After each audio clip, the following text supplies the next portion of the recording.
दिनैनि जोंनि पिपल दोलोनिफ्राय जोङो जिहेतु गरायसर बिधान सभानि गेजेराव आंखौ इउपिपिएल दोलोआ पार्टी हिसाबै प्रटेक्ट खालामदों।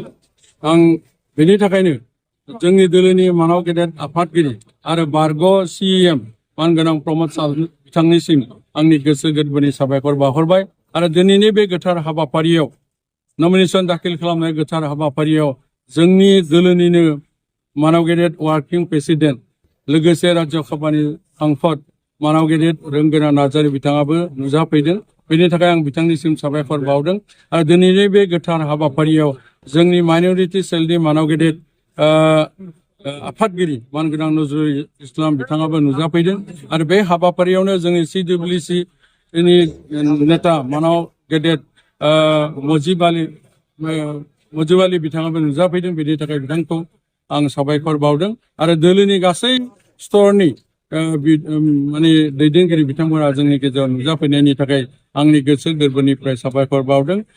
जिहेतु रायजो राजा नोंथांमोन मानाव गेदेर प्रमद बर' सारनि सरकारनि दिनावनो जोङो भाग्यक्रमै भाबै मोनथाम समष्टि सुक्लाय सेरफां समष्टि, नाग्रिजुलि समष्टि आरो करिफद समष्टि बे मोनथामजों दाजाबनानै गोदानै बिधान सभा समष्टि मोननायनि थाखाय आंनि गोसो गोरबोनिफ्राय मानाव गेदेर प्रमद सार बिथांनिसिम आरो माने इउपिपिएल सरकारनि थाखाय आंनि गोसो गोरबोनिफ्राय साबायखर बावदों।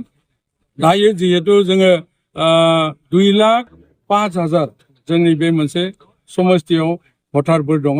बेनि गेजेराव आं दा मोनदांनायाव गामि आरो सुबायाव थांनानै जिखिनिखौ मोनबाय, जिहेतु आंजों माने प्रटेस्ट खालामगोनबा BJPआ दङ हिसाबै BJPआव लकेल केन्डिडेट गैया। दा बेनि खेथ्रआव रायजो राजाफ्रा नागिरदों माने लकेल केन्डिडेट नांगौ होननानै। स्थायी माने केन्डिडेट थायोबा मोजां जायो आरो नोंथाङानो जिहेतु स्थायी केन्डिडेट आरो नोंथांखौ बयबो रायजो सिनायो। बेनि थाखायनो नोंथांखौनो जोङो देरहा होनो थाखाय नाजादों होननानै आंनो फोरमायदों। 80निबो साव थांनो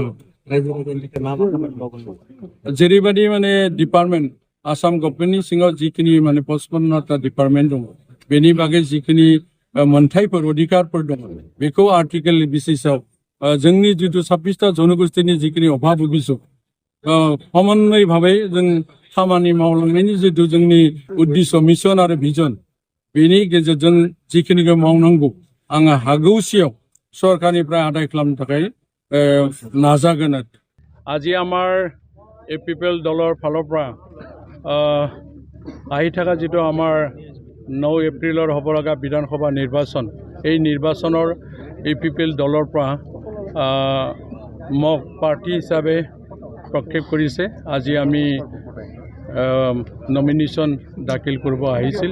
এই অনুষ্ঠানত সন্মানীয় আমাৰ পাৰ্টিৰ মাননীয় উপসভাপতি ৰাজ্যসভাৰ সাংসদ মাননীয় ৰংগৰা নাৰ্জাৰী ডাঙৰীয়া আহিছে, তেখেতলৈ মই ধন্যবাদ জ্ঞাপন কৰিছোঁ। এই শুভক্ষণত উপস্থিত আছে আমাৰ মাইনৰিটি চেলৰ সন্মানীয় সভাপতি নজৰুল ইছলাম ডাঙৰীয়া আৰু সন্মানীয় আমাৰ চেণ্ট্ৰেল CWCৰ নেতা মাননীয় মুজিব আলী ডাঙৰীয়া আৰু আমাৰ নেতৃবৃন্দ সকলো আহিছে।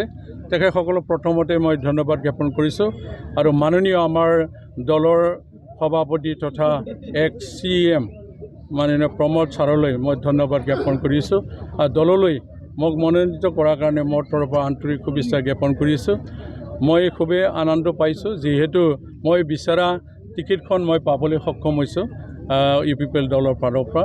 মই যিহেতু দুবাৰকৈ MCLA হৈছিলোঁ গড়েশ্বৰ পৰিষদীয় সমষ্টিত হিচাপে MCLA আসনত থাকি যিটো আকৌ মই বিধানসভা মজিয়ালৈ পাৰ্টীয়ে মোক আগবঢ়াই দিয়াৰ কাৰণে মই আকৌ এবাৰ দললৈ ধন্যবাদ জ্ঞাপন কৰিছোঁ।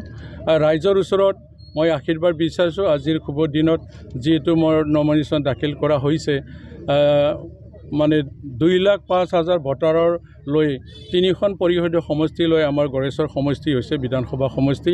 এই সমষ্টিটো ইউপিপিএল চৰকাৰৰ দিনতে নতুনকৈ গঠিত হৈছে।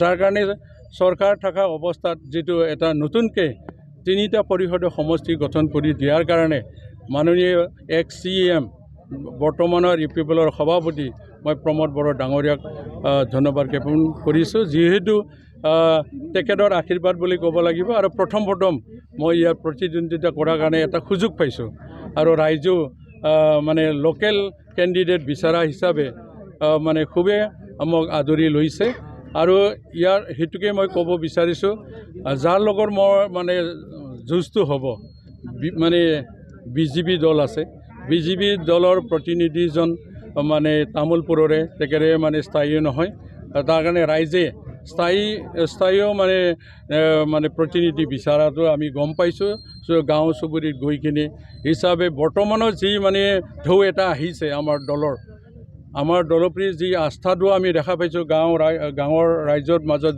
গৈ কিনে হিচাপে মই মানে জয় হোৱাটো নিশ্চিত বুলি মই ক'ব পাৰোঁ। ফলত 35 লক্ষ মানে ৰাইজ আছে মানে জনজাতি জনগণ আছে হিচাপে আমাৰ 26টা জনগোষ্ঠী আছে এই 26টা জনগোষ্ঠী সমন্বয়ভাৱে কাম কৰাৰ কাৰণে উন্নয়নৰ কাৰণে যিহেতু UPPL দলে এটা পদক্ষেপ লৈছিলে চৰকাৰৰ দিনত এইটো হৈছে আমাৰ ভিজন ডকুমেণ্ট এই ভিজন ডকুমেণ্টৰ দ্বাৰা সকলো জাতি জনগোষ্ঠীৰ যি অভাৱ অভিযোগ উন্নয়নৰ দিশত আগবাঢ়ি নিয়াৰ কাৰণে এটা মিছন আৰু ভিজনেৰে কাম কৰাৰ কাৰণে উদ্দেশ্য লৈছে হিচাপে ৰাইজে এই আশাটো বিচাৰিছে আৰু প্ৰধানতে আমি দলৰ যিটো উদ্দেশ্য যে শান্তি ৰক্ষা কৰাটো শান্তিক আমি বচাই ৰখাটো এই প্ৰধান আছিলে আমি শান্তিক আমি মানে সমাজ হিচাপে শান্তি হিচাপে বৰ্তমানত যদি ৰাখিব পাৰিছে আমাৰ UPPL চৰকাৰে 5টা বছৰ যদি এৰি অহা এই বছৰত মানে কোনোদিনে ভাতৃঘাতী সংঘৰ্ষ হোৱা নাই তাৰ কাৰণে ৰাইজে সেই চৰকাৰটো নোহোৱাটো ভুল হোৱা বুলি ভাবি লৈছে তো আকৌ তাৰ কাৰণে এটা আস্থাটো মানে লোৱাটো আস্থা যে আমাৰ প্ৰতি হৈছে এইখিনি আশাৰে মোক সহযোগ কৰিছে। কিমান ভোট পাব আপুনি? মই শ্ৰেষ্ঠ ভোট পাম চবতকৈ মানে কমেও মই 80,000 ভোট পাম। বিধানসভা মজিয়াত যিহেতু 55টা ডিপাৰ্টমেণ্টৰ বাদেও যিখিনি আৰু মানে সুবিধা যিখিনি গণতন্ত্ৰৰ অধিকাৰ আছে সমাজ 26টা জনগোষ্ঠীলৈ তেখেতসকলৰ ৰাস্তা ঘাটৰ পৰা মানে স্বাস্থ্যৰ পৰা মানে পানী যোগানৰ আঁচনিৰ পৰা যি মানে ডিপাৰ্টমেণ্ট 55টা ডিপাৰ্টমেণ্টৰ যিখিনি প্ৰাপ্য অধিকাৰ ইয়াৰ ক্ষেত্ৰত যি ভূমিকা ল'ব লাগে যিহেতু MCLA আসনৰ পৰিষদৰ গৰিষ্ঠৰত মই 46টা মানে ৰাস্তা ঘাট বনালোঁ তাৰ বাদেও বিভিন্ন আঁচনিবিলাক মই তৈয়াৰ কৰিছোঁ ঠিক এনে এটা মানে মোৰ যিখিনি জ্ঞাত মোৰ যিখিনি অভিজ্ঞতা এই অভিজ্ঞতাৰে ভাৰত সংবিধানৰ গণ্ডিৰ যিখিনি অধিকাৰ আছে 26টা জনগোষ্ঠীৰ কাৰণে এইটোৰ কাৰণে মই কাম কৰাৰ ক্ষেত্ৰত মুখ্য ভূমিকা লৈ ৰাইজক শুশ্ৰূষা কৰিম।